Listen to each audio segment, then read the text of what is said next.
5월 셋째 주일입니다. 주일 전에 오신 여러분들 주님의 이름으로 환영하고 또 축복합니다. 우리 앞뒤 옆에 계신 분들과 함께 인사 나누시겠습니다. 사랑합니다. 또 감사합니다. 또 축복합니다. 아멘. 제가 입고 있는 옷이 이제 가운입니다. 목사 가운인데 이 목사 가운 위에 얹혀져 있는 이 천, 어깨에 둘른 이 천을 가리켜서 여러분 뭐라고 하는지 아십니까? 잘 모르실 거예요. 이제 이 천을 가리켜서 스톨이라고 얘기합니다. 스톨, 가운과 스톨. 근데 이제 이 스톨이 뭐 어깨거리라는 뜻을 갖고 있는데 사실 우리 이제 여자분들, 여성분들 목에 뭐 하시죠? 스카프 또는 뭐 머플러 뭐 이런 것들처럼 야 이렇게 좀 멋을 내는 게 아닌가, 가운을 입기에 좀 뭐가 밋밋하니까 위에 뭐 걸치는 뭐 그런 것쯤으로 생각하시는 분도 사실 있을지 모르겠어요. 그런데 이 스토리에는 어떤 신앙적인 의미들이 신학적인 의미들이 사실 담겨져 있습니다. 목사님들이 이제 그런 이야기를 많이 하시죠. 이 목사 가운을 통해서 옛날 이제 제사장들이 입던 에봇과 같은 어떤 그러한 이 자리에 섰때 또 우리 아까 권사님 기도하셨지만 성직자로서 목회자로서의 그러한 책임과 사명을 또한 이 가운 안에 또한 표현되어지고 상징적으로 드러낼 때에 그러한 무거운 짐을 내 어깨에 짊어지고 있다라는 거예요. 그러니까 이 스토리를 통해서 그러한 무거운 짐과 또 그런 책임들이 제 어깨, 두 어깨 위에 짊어져 있다라는 것을 이제 상징적으로 이제 보여주는 것과 함께 또한 교회의 절기, 교회력을 또한 이 스토리 안에서 이제 표현되어지고 있다는 겁니다. 이 스토리의 색깔이 오늘은 빨간색인데 지난주까지 무슨 색이었는지 기억하십니까? 무슨 색깔? 흰색이었습니다. 그리고 여러 가지 어떤 색깔들이 사실 담겨져 있어요. 기억나시는 색깔, 자 빨간색이 있었고 흰색이 있었고 또 무슨 색깔 기억나세요? 보라색, 그렇죠. 보라색이 있고 또 녹색. 그리고 아마 여러분들 보지 못하셨지만 검정색이 있어요. 이렇게 장례식 때 많이 하는 이제 검정색이 있습니다. 그러면 제가 그때마다 제 기분 따라서 오늘은 빨간색 해야지, 오늘은 보라색 해야지, 오늘은 녹색 해야지, 오늘은 흰색 해야지, 제 기분 따라 이렇게 스토리를 바꿔서 매는 걸까요? 아닙니다. 앞서도 얘기했던 것처럼 교회력에 맞춰, 교회의 절기에 맞추어서 이 스토리 색깔들이 변화되어 있어요. 그래서 우리가 이제 기다림의 시간들, 예를 들어서 성탄절 앞두고 우리가 4주간 무슨 시간을 보내죠? 대강절 또는 강림절 뭐 이렇게 해서 대림절 이렇게 해서 성탄을 기다리는 그런 준비하는 4주간의 시간이 있고, 부활절을 또 준비하는 그러한 6주간의 시간이 뭐죠? 사순절이라는 시간들을 보내죠. 그래서 그 기다림의 시간들 앞에는 기다림을 상징하는 무슨 색깔? 보라색을 해요. 그 보라색 스토리를 합니다. 그리고 성탄절이랑 또 뭐죠? 부활절에는 흰색 스토리를 하게 됩니다. 흰색깔로 이제 스토리를 하게 되고, 또 주현 후 또는 이제 성령 강림 후 이후에는 이제 다다음 주부터 무슨 색깔을 하게 되냐면 녹색을 하게 됩니다. 녹색. 그러니까 그때마다 그 각 주마다 매야 될 스토리 색깔들이 있어요. 자, 그럼 오늘은 무슨 색깔을 제가 하고 있죠? 빨간색을 하고 있어요. 그러니까 이 빨간색은 1년 중 오늘 한 주만 사실 빨간색을 하게 돼 있습니다. 무슨 날? 그렇죠. 성령 강림절. 성령 강림절에는 빨간색 스토리를 하게 돼 있어요. 그래서 또 성령 강림절에 맞춰서 제가 또 넥타이도 빨간색으로 했어요. 미리 한번 우리가 뭐 성령 강림절이든 또는 이 사순절이든 아니면 이제 강림절이든 그런 대강절이든 이런 절기 때 한번 드레스 코드라고 그러죠. 옷을 한번 이렇게 또 맞춰보는, 색깔에 맞춰서. 그래서 한번 보라색 옷, 물론 옷 가운데 다 맞추라는 얘기가 아니라 보라색 옷을 가지고 있는, 예를 들면 우리 이혁순 고사님 지금 녹색 옷 입고 계시잖아요. 다다음 주에 이제 녹색 이제 스토어를 하게 되는데 녹색 옷을 입고 오는 거예요. 그런 식으로 우리가 옷을 한번 드레스 코드를 또 맞춰서 절기에 맞춰서 해가는 것도 의미 있지 않을까. 한번 그런 날들이 있을 거예요. 그러면 여러분들이 맞추어서, 그래서 그날은 뭐 보라색 스카프를 한다든지 보라색 스웨터를 한다든지 보라색 겉옷을 한번 입고 오신다든지 이런 그렇다고 꼭 또 목사님이 보라색 옷 입으라고 그랬다고 또 가서 사 입고 이러지 마시고 있는 옷 가운데 그렇게 해서 함께 또 이렇게 절기에 맞는 그러한 의미들을 우리 옷에 표현되어지는 것들을 통해서 나타내는 것들도 의미 있다. 오늘 이제 성령 강림절입니다. 성령 강림절은 주님께서 부활 승천하시면서 성령을 주시겠다 우리에게 약속하셨는데, 주님이 부활 승천하신 이후에 제자들이 오순절날 마가의 다락방에 모여서 120명의 제자들이 모여서 하나님 앞에, 주님 앞에 기도할 때에 그때 무엇이 임했다? 성령이 임했다. 성령이 강림했다라는 거예요. 그래서 그때를 기억해서 기념하며 성령 강림절로 지킵니다. 그래서 이제 사도행전 2장 2절로 4절 말씀에 성령의 강림을 이렇게 표현하고 있어요. 호련히 하늘로부터 급하고 강한 바람 같은 소리가 있어 그들이 앉은 온 집에 가득하며 마치 불의 혀처럼 갈라지는 것들이 그들에게 보여 각 사람 위에 하나씩 임하여 있더니 그들이 다 성령의 충만함을 받고 성령이 말하게 하심을 따라 다른 언어들로 말하기 시작하더라 라고 성령의 강림의 모습들을 사도행전 2장에서는 그렇게 표현하고 있어요. 성령이 임하여서 모든 제자들에게 각 사람에게 그 성령의 충만함을 입어서 또 그들로 인해서 뭐가 시작이 되느냐? 공동체가 시작이 되어지고 그 공동체가 뭐가 되는 거예요? 교회가 되는 거예요. 그래서 성령의 임재, 성령의 강림으로 인해서 교회가 시작이 되어져서 어찌 보면 오늘 이 성령 강림절이 교회의 생일과도 같다라는 거예요. 교회의 생일. 우리 교회 생일은 언제입니까? 7월 26일이잖아요. 1998년 7월 26일이 교회 우리 이제 생일 창립 기념주일로 지키고 있는데, 교회 창립 기념일은 7월 26일이지만 교회의 역사 속에서 교회의 생일은 어찌 보면 성령 강림절과도 같다라고 이야기할 수 있습니다. 그러면 이 성령 강림절이 오늘 한 주, 이번 주로만 끝나느냐? 아니에요. 다음 주는 어떻게 되는지 아십니까? 성령 강림 후 제1주, 그 다음 주에는 성령 강림 후 제2주, 이렇게 해서 1주, 2주, 3주 쭉 가서 몇 주까지 가느냐? 27주까지 갑니다. 이제 왕국주의라고 해서 우리가 이제 그 아까 얘기했던 대강절, 성탄절을 준비하는 4주간의 대림절, 대강절을 맞이하기 전까지 우리가 27주간을 성령 강림 주간으로 보내고 있는 거예요. 그래서 우리는 어찌 보면 주님의 오심의 시간들, 또 주님의 부활 승천하신 후에 성령의 그러한 시간들을 통해서 우리 안에 그러한 성령의 충만함 속에서, 그래서 그 성령의 충만함으로 우리는 이 성령 강림절을 통해서 우리에게 임하신 성령의 사건이, 성령의 임재가 우리의 교회 위에 또 우리 모든 성도 위에 함께 하시길 주님의 이름으로 간절히 축원합니다. 그래서 이 성령 강림은 초대교회의 시작과 함께 초대교회의 그러한 사건으로 국한된 게 아니에요. 그것은 교회의 역사와 더불어 함께했다라는 거예요.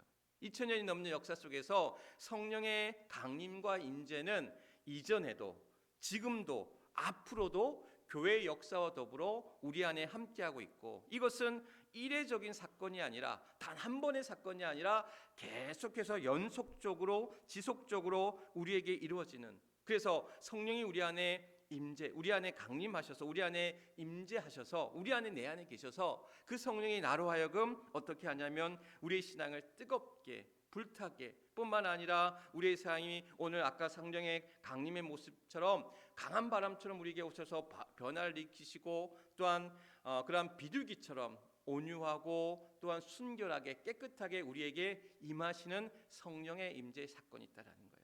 그러니까 우리는 성령 임재 또는 성령 충만 하면 그냥 열광적이고 열성적이고 또한 어떤 그런 부흥회에 어떤 집회에 방언하고 은사를 행하고 이런 일들로만 우리는 성령의 충만함으로 이해하는데, 성령의 역사는 아까와 같이 불같이도 임하기도 하고 강한 바람처럼 몰아치기도 하고 또한 비둘기처럼 우리 안에 그러한 깨끗하게 또한 새롭게 변화시켜가는 그러한 힘으로 우리 안에 임한다라는 거예요. 그래서 성령의 강림은, 성령의 임재는 우리 안에서 그런 우리의 삶을 변화시켜가고, 그 변화가 뭐냐? 회개라는 거예요. 회개의 역사를 일으키고 뿐만 아니라 내 삶을 또한 변화시켜 깨끗하게 정결하게 또한 놀라운 변화 가운데 우리를 또한 그 연약함 속에서 도우시는 길로 인도하더라는 거예요. 성령의 역사가, 성령의 임재와 함께 성령의 역사가 우리 삶 속에서 여러 변화의 모습으로 또한 나타날 때에 우리는 그런 성령의 받은 자로서 그 성령의 사건이 다른 누군가의 것이 아니라 우리 모두의 것이 되어야 된다는 거예요. 아, 저 사람은 성령 충만해서 너무 부럽다. 아, 저 사람은 성령이 있는 것 같아서 너무 부럽다. 아니에요. 우리 모두에게 성령은 임하셨고 그 성령이 우리 안에 임하실 때 일어난 역사를 통해 우리가 경험되어지고 고백되어지고 그 삶의 변화 가운데 우리는 나아가야 되고, 그러면 우리에게 임하신 그 성령을 우리는 어떻게 해야 되느냐? 오늘 말씀의 제목이 뭐죠? 성령 받은 자의 자세.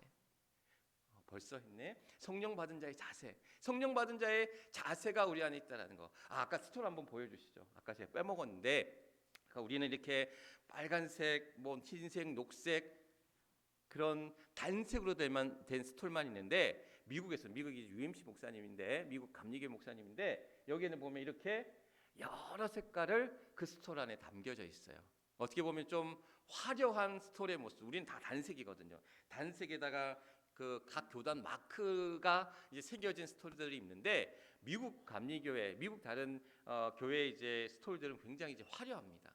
다양한 스톨들을 제가 몇 년 전에 미국 갔을 때 이제 예배를 드리는데 목사님 스톨이 너무 화려해가지고 깜짝 놀랐어요. 근데 이제 보편적으로 이렇게 또한 특별한 그런 세리머니가 있을 때는 특별한 더 저런 스톨을 하게 되고, 아마 이제 졸업식 때 사진인데 그런 스톨들 이제 하게 되는 것을 보게 됩니다. 아까 했었어야 되는데 놓쳐가지고 지금 더 보여준 거예요. 그래 넘어가 주세요. 어쨌든 이제 성령의 받은 자의 자세로서 우리가 그러한 성령의 자세의 어떤 모습도 우리가 가져야 되느냐? 바로 성령을 소멸하지 말라는 거예요. 데살로니가전서 5장 19절 말씀에 성령을 소멸하지 말며라고 이야기합니다. 자, 그런데 데살로니가전서 5장 그 앞절에 있는 이제 16절부터 18절까지 있는 말씀이 여러분들 뭔지 기억나십니까? 이건 좀 기억해둘 필요가 있는데, 데살로니가전서 5장 16절 18절 말씀 우리가 이 정도 말씀은 내가 기억해야 되는데, 항상 기뻐하라, 쉬지 말고 기도하라, 범사에 감사하라, 이는 그리스도 예수 안에서 너희를 향하신 하나님의 뜻이니라 라는 게 데살로니가전서 5장 16절 18절 말씀이에요. 그런데 우리는 그 말씀은 잘 아는데 바로 뒤 이어져 나오는 19절에 있는 말씀 우리는 놓치고 있을 때가 많아요. 잊어버릴 때가 많아요. 성령을 소멸하지 말며. 자, 소멸한다라는 게 뭡니까? 소멸하다. 없어지는 게 소멸하다잖아요.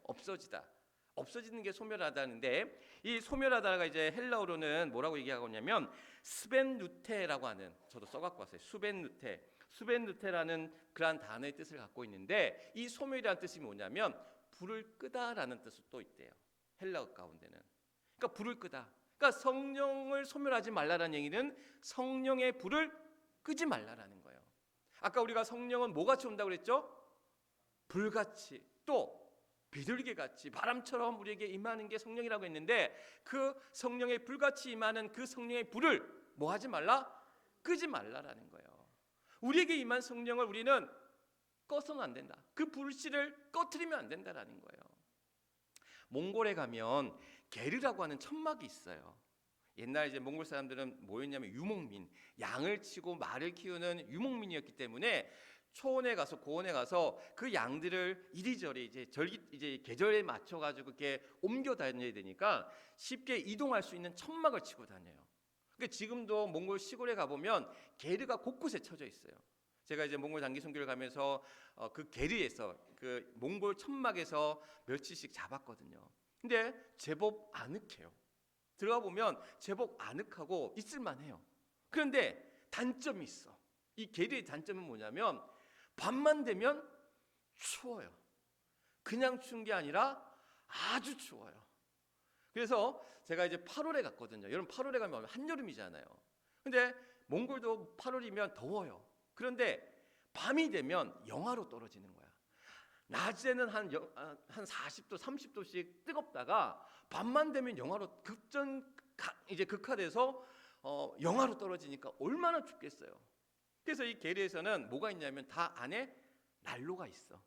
나무 땔감을 넣는 난로가 다 있는데 그걸 피우고 자야 돼. 자기 전에. 잘 때는 너무 더워. 더운데 그냥 새벽이 되어서 만약에 불씨가 꺼졌다, 그럼 난리가 나는 거예요.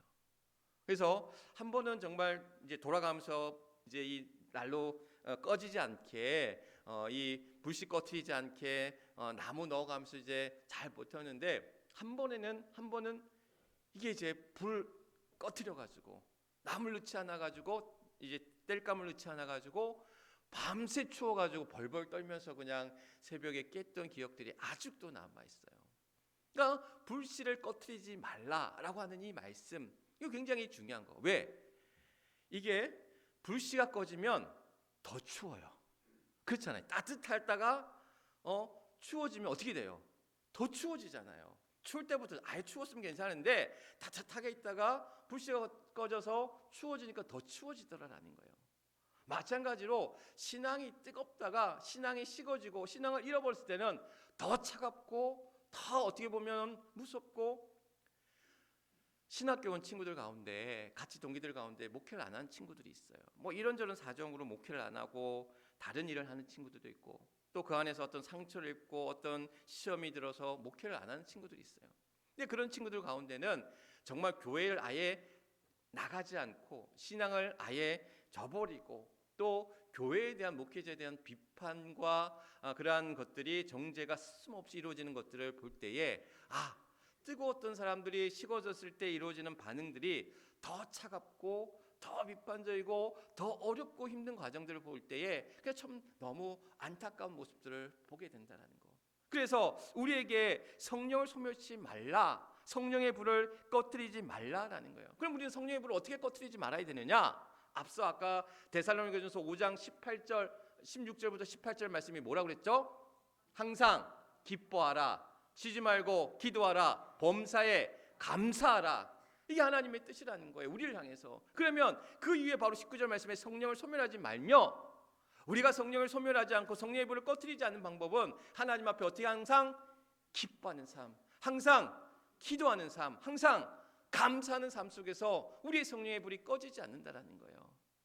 우리의 성령의 불이 꺼지지 아니하도록 항상 기뻐하고 항상 기도하고 항상 감사하는 가운데 우리 안에 주신 성령이 우리 안에 내주하셔서 또한 그것이 소멸되거나 꺼지지 아니하도록 우리 안에 그런 믿음의 삶을 향해 나아갈 수 있는 그런 저와 여러분 우리 모두가 될 수 있기를 주님의 이름으로 간절히 축원합니다. 두 번째, 우리가 성령을 받은 자로서 우리가 행해야 될 것은 뭐냐면 성령을 근심하게 하지 말라라는 거예요. 에베소서 4장 30절 말씀에 보면 하나님의 성령을 근심하게 하지 말라, 그 안에서 너희가 구원의 날까지 인치심을 받았느니라 라고 이야기합니다. 그러니까 성령을 근심하게 하지 말라라는 거예요. 근심하게 하지 말라. 부모에게 효도하는 자녀가 어떤 자녀냐? 용돈 많이 주는 자녀가 가장 큰 효도냐? 아니라는 거예요. 부모를 근심하게 하지 않는 자녀가 참 효도하는 자녀라는 거예요. 제 친구 제 친구의 형님이 교회 장로님이신데 이 분이 정말 효자야. 제가 얘기를 들어보니까 90이 넘은 노모에게 아침 저녁으로 맨날 문안 인사를 드리고, 그리고 이제 일주일에 몇 번씩 찾아뵈는, 거리도 가깝지도 않은데 일주일에 꼭 한두 번씩은 늙은 노모를 이제 찾아뵙고 또 그렇게 하면서 이 문안 인사를 한다는 얘기를 듣고 참 효자다. 근데 제가 보니까는 우리 교회에도 몇 분이 계셔. 우리 자녀들 가운데 보니까 우리 권사님들한테 아침 저녁 연락하신 분들 보면서 우리 참 효도하는 자녀들이 많구나, 효자가 많구나, 이런 마음이 들었는데, 그러면서 이제 그 친구가 그러는 거예요. 그 형님이 이제 어머니한테 전화를 하면 이제 묻겠죠. 어머니 어떻게 잘 편히 주무셨어요? 식사 뭐 하셨어요? 저녁 어떻게 진지는 드셨어요? 그러면 어머니는 당신 얘기를 하는 게 아니라 너는 어땠냐? 그러면서 이제 그 형님도 이제 70이 다 됐는데 차 조심해라, 밤길 다닐 때 조심해라, 운전 조심해라, 그러면서 이제 식사 잘해라, 건강 챙겨라, 이런 얘기를 하신다라는 거예요. 90 되시는 노모가 70 넘은 아들 향해서 이제 그런 걱정들을 하시면서 얘기를 하신다라는 거예요. 그러면 이제 또 이 아들은 또 그것을 또 자세히 잘 설명하면서 엄마 걱정하지 않게 안심하게 잘 지내고 있다라고 말씀하면서, 또 그런 모습들이 부모의 그렇잖아요. 자식이 지금 60, 70이어도 부모의 심정은 어디에 내놓은? 물가에 내놓은 자식과도 같은 거예요. 그런 마음이 안 들겠어요. 그런 마음으로 부모의 마음을 근심하지 않게 또 걱정하지 않게, 이 근심이란 이야기를 헬라어에서는 루페이테라는 단어를 쓰고 있는데, 이 근심하다의 의미 속에 뭐가 있냐면 고통하게 하다, 상심하게 하다, 슬프게 하다, 심지어는 화나게 하다라는 뜻도 있대요. 그러니까 우리가 성령을 근심하게 한다는 것은 성령을 슬프게 하고 성령을 근심하게 하고 또 성령을 상심하게 하고 고통하게 하고 심지어는 화나게 한다는 거예요. 그러면 우리가 하나님 앞에 정말 근심하지 아니하고 성령을 근심하지 않게 하는 일이 뭐냐? 오늘 에베소 4장 30절 말씀에서 근심하게 하는 일들에 관해서 뭐라고 얘기하냐면 바로 뒤에 말씀 에베소 4장 31절 32절 말씀에 뭐라고 얘기하냐면 너희는 모든 악독과 노함과 분냄과 떠드는 것과 비방하는 것과 모든 악의와 함께 버리고 서로 친절하게 하고 불쌍히 여기고 서로 용서하기를 하나님 그리스도 안에서 너희를 용서하심 같이 하라라고 이야기하고 있어요.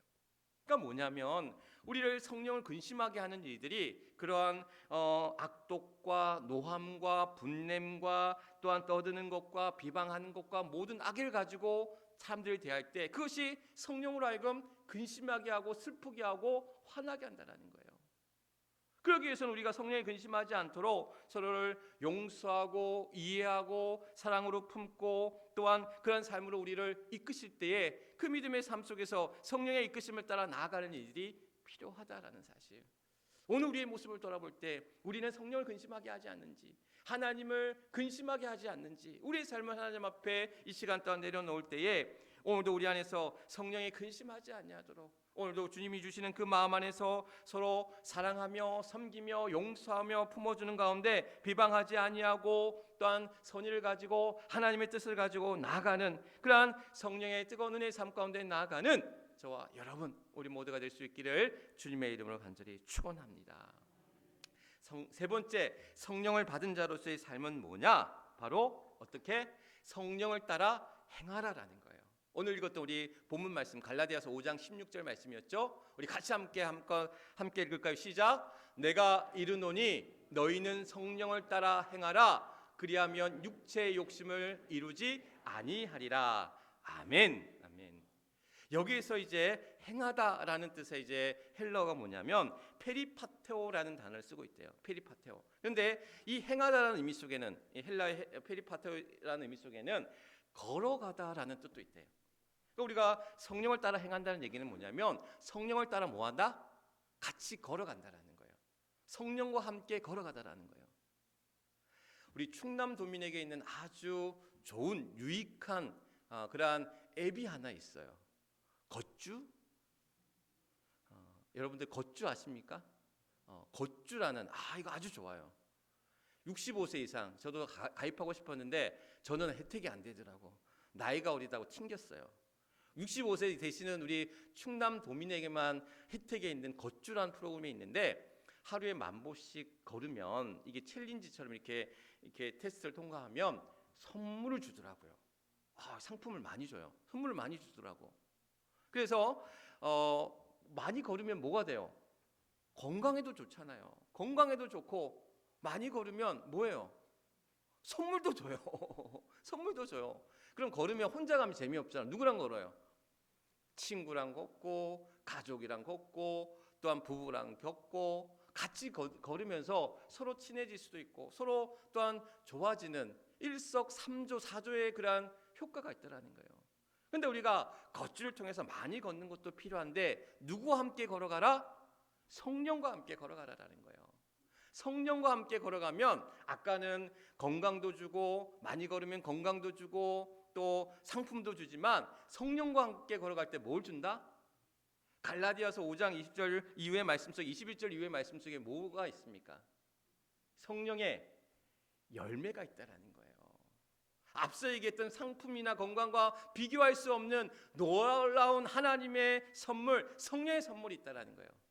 이럴 때는 컨닝을 하는 거야. 성령의 열매가 뭔지를. 자, 함께 성령의 9가지 열매, 사랑과 희락과 화평과 오래 참음과 자비와 양선과 충성과 온유와 절제니. 아멘. 성령을 따라 행하는 자들에게는 이 성령의 9가지 열매가 우리에게 임하더라라는 거예요. 성령의 열매를 통해서 우리에게 주시는 그런 9가지 열매가 우리 삶을 통해서 나타나더라라는 거예요. 사모가 저한테 그런 얘기를 해요. 가끔씩 설교하고 난 이후에 목사욕을 좀 하지 말래. 제가 뭐 주일 설교는 특별히 새벽 기도 때는 제가 이렇게 말이 이렇게 준비되지 않은 이야기들도 막 나올 때가 있어요. 그러다 보면 목사님들 욕을 좀 해요. 그렇다고 진짜 뭐 이상한 욕을 한다는 얘기가 아니라 험담을 한다는 얘기야.